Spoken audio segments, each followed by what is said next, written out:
Hi everyone, welcome back again. I am reading with the 1909, Jamie Sawyer's 1909 Rider-Waite-Smith Redo deck. I love this deck because it has little astrological glyphs. Ooh, this one's popped over already. Yay, we have Temperance. Now this card's ruled by Sag, and you can say Jupiter because Jupiter rules Sag too, but the moon's in Libra. We'll wake, when we wake up early, we will be having the moon at 29 degrees, 37 minutes of Virgo, but it's also going to just move very gently because, we don't have 30, we have 30 degrees in every sign, but they go from 0 to 29. So within within about 20 minutes, from 6 a.m. Pacific, so let's say 6:20 a.m. Pacific, the moon will be in lovely Libra. Libra being the bridge to relationships and harmony and peace and happiness. And it will be, or actually has been already, opposing Neptune. So it might have been really good for dream time. But it's in a nice exact trine to Pluto. Okay, so we're going to have to be patient today, but I don't think we're going to have any trouble with that. We're going to have an easy time being patient with relationships with the Temperance card and being in our flow, being in the unity of our flow where we can reconcile the opposites within, which would be any dualistic thinking of either or, right? Like either I'm good or I'm bad. Well, no, we can be good and bad, right? Either I'm right or I'm wrong. Well, goodness knows we can be all. It's always and. But, the dualistic paradigms that we have trouble with, especially when it comes to teamwork, has to do with, no, my way or your highway, or my way or the highway, your way or my way, that just fighting for who's on top kind of a thing. So we may need to pray our little behinds off quite a few times during the day to stay in that flow where we can reconcile those opposites, where we can let go and open up to much more than we already have. And especially with that, just in the early morning, with that exact trine with the moon. Now, at least the moon moves pretty quickly, but in the morning we are going to have the flow of the moon connecting with Pluto. And that can be some powerful confrontations with maybe a boss or a supervisor or a co-worker. Because with the Three of Pentacles reversed, this can be someone who is just maybe a little disorganized, or maybe they show up for work, or you're talking to them and they don't really have it together. And you're not feeling very motivated to work with them. Or they're just showing up with some, crappy quality. It would be a way to look at it. There's that possibility. And then with the Hierophant reversed, it's very possible that they don't want to get on board with the plan.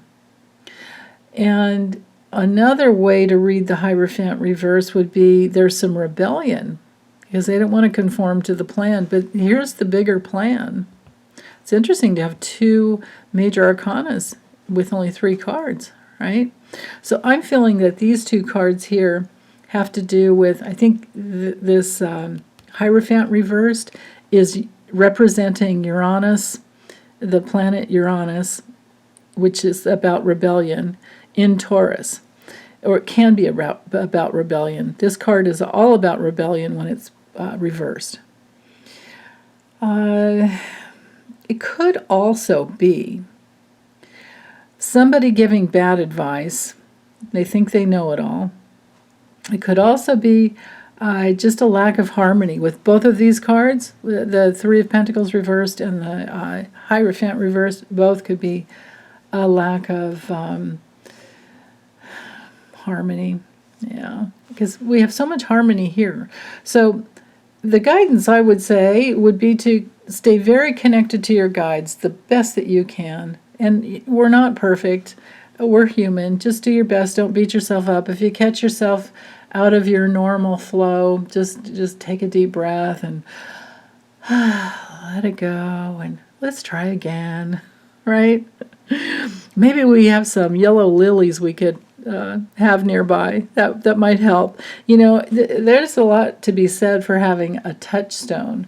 So if you work from home and you have a special, I mean, I have several special gemstones and beautiful crystals that I've been either gifted with or I've purchased myself, and it really does make a difference to just, you know, grab a hold of something. So maybe you have a special little stone in your pocket you can remember, or maybe you have one of those bracelets that you know, with beads and things like that. Other people do funny things like put a rubber band on their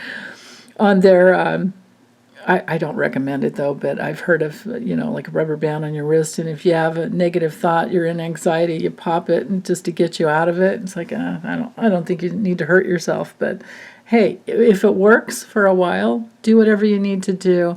But the guidance today is to get into your harmony, to get into that place where you can control yourself, where you can be patient, where you can find that right middle way to be, you know, to just be in your inner center, coming from your inner being, to centering and grounding yourself in the flow of your feelings, but also centered, of course, on the deeper physical levels.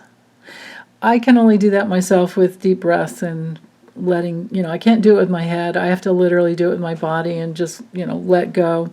But I do notice that when I take a deep breath in and exhale through my mouth and drop my jaw, I notice that it also connects to my hips and my pelvis relaxes, and then I'm definitely more grounded from there.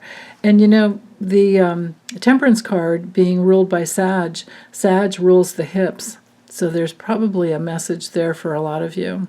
That's the way I meditate. I, you know, take deep breaths, and I don't breathe in through my nose and out my mouth. I do it all through my mouth. And if I catch myself getting ungrounded, I do it again. You know, coming back to your breath is always the way to go.